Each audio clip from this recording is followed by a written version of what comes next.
Good afternoon once more.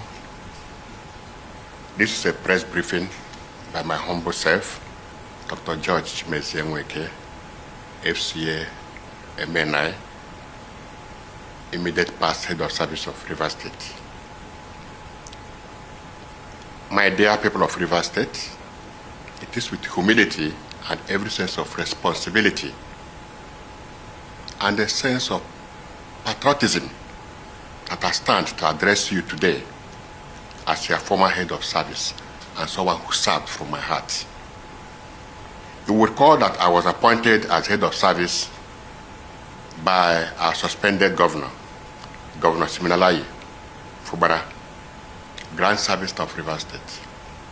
Let me also use this opportunity to appreciate him for giving me the opportunity to serve as head of service. With loads of misinformation on print and electronic media, I've chosen to put the records straight. I was not sacked. Neither was I pressured to resign. I did so willingly from the depth of my heart. However, as an insider and a key player in the administration, and by my position, who worked closely with the suspended governor, it would be unfair for me to keep mute or for me not to address some key factors that have affected or that will affect our state if we continue on this trajectory. And I pause to say that good men must talk so that things will put right. I want to use this medium to thank Mr. President for a swift intervention in Rivers State crisis, especially on the declaration of the state of emergency that was declared and assented to by our National Assembly. You will recall that when the governor was suspended, as head of service, I was the next in command, so I'm not speaking as an outsider or as a novice. I'm speaking as an insider and as someone that has much information. If not for the intervention of Mr. President, Nigeria would have faced the worst economic sabotage and Rivers State would have been in flames, and by extension, other neighboring states, because of the level of insider destruction that I saw. First, it all started with the State House of Assembly, where the governor, Sir Siminalayi Fubara, directed his chief of staff to burn down the assembly in a way to avert the suspected impeachment. That evening, Edison was in Government House with many of his boys, including the former chairman of Obiakpo, one Mr. Chijioke Ihunwo. I was there with them when a bag of money was handed over to Edison for that operation, though I did not actually know what it was meant for or the amount inside. I want to tell Rivers people today, the House Assembly was complex. In Moscow Road was clearly brought down by the do of Edison and some of his cohorts. Under the instruction of the sitting governor then, I challenged them to an open confrontation, and this will make us to throw more light on this.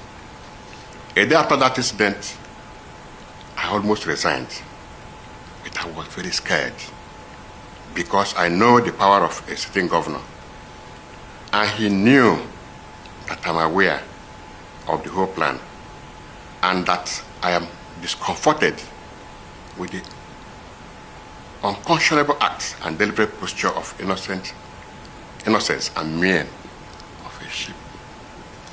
Another attempt was also made to destroy the residential quarters of the House Assembly members, if not for the press conference that was made there by Rivers youths, Rivers elders, and National Assembly members. That would have been another barbaric demolition in Rivers State.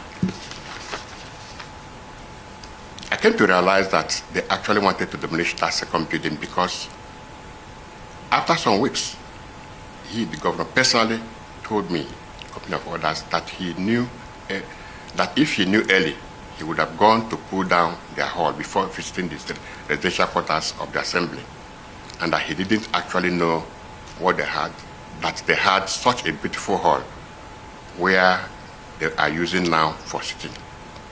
I was so shocked, rudely shocked. And I asked myself, how could a man that wants to lead his people be destroying his state's assets and wasting public funds in a needless ego fight? Thirdly, I want to advise some key stakeholders who have condemned the state of emergency made by the President and confirmed by the National Assembly to retract their statements. They are speaking from points of ignorance. I also understand that they are only seeing the surface. Yes. If they had knowledge, they will even be commending Mr. President even openly. If the President did not take proactive steps, no one knows who would have been affected by the sinister plans that we are cooking.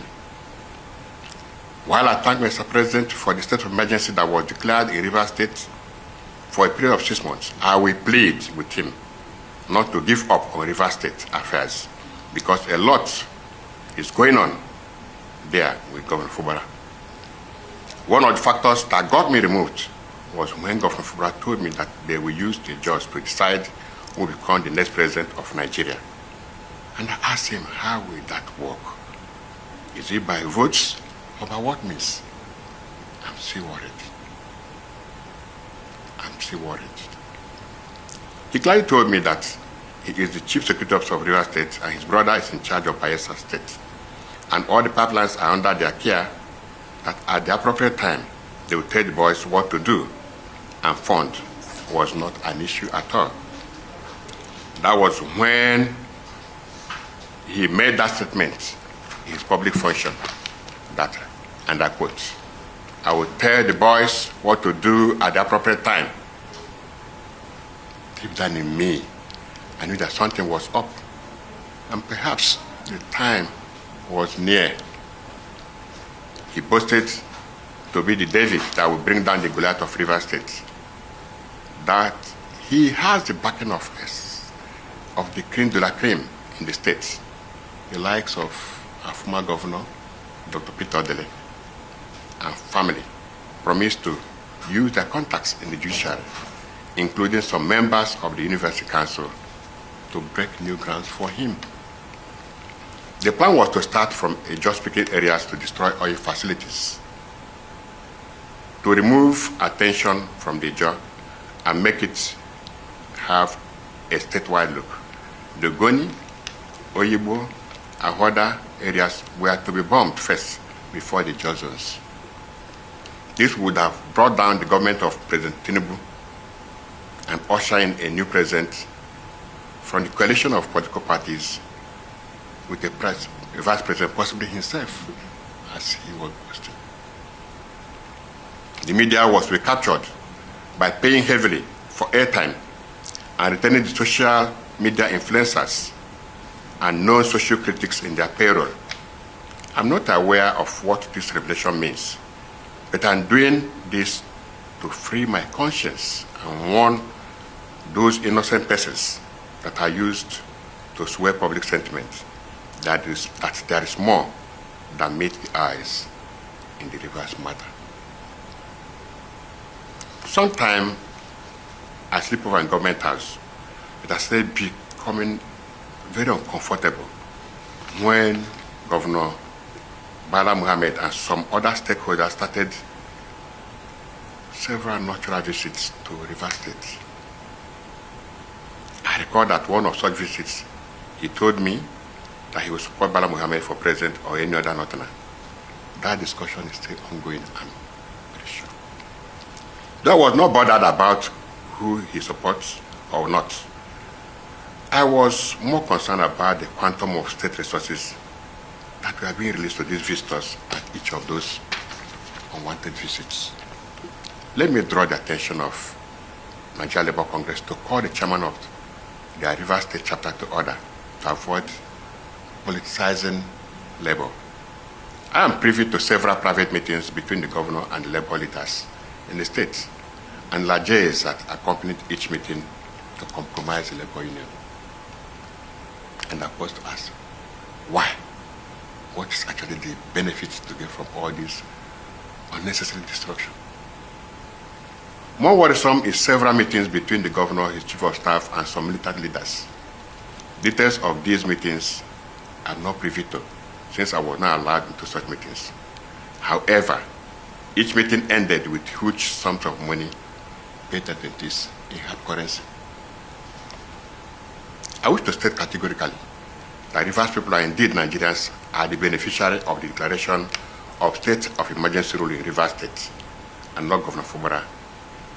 Neither is it our former minister, Chief Nelson Wike.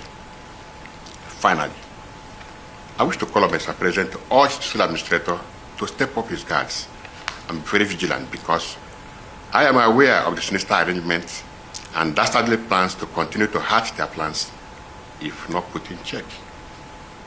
This accounts for the organized media condemnations and seeming public outcry against Mr. President and National Assembly.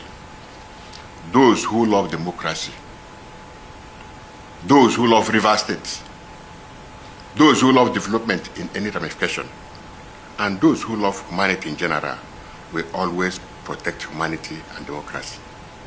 Mr. President, sir, you have just protected democracy and humanity in Rivers State. You are our hero in Rivers State. Thank you, sir. I can now sleep having cleared my conscience. Long live Federal Republic of Nigeria. Long live Rivers State. This is personally signed by me, Dr. George Chimeze Nweke, FCA, MNI, former head of service of Rivers State. Thank you and God bless you.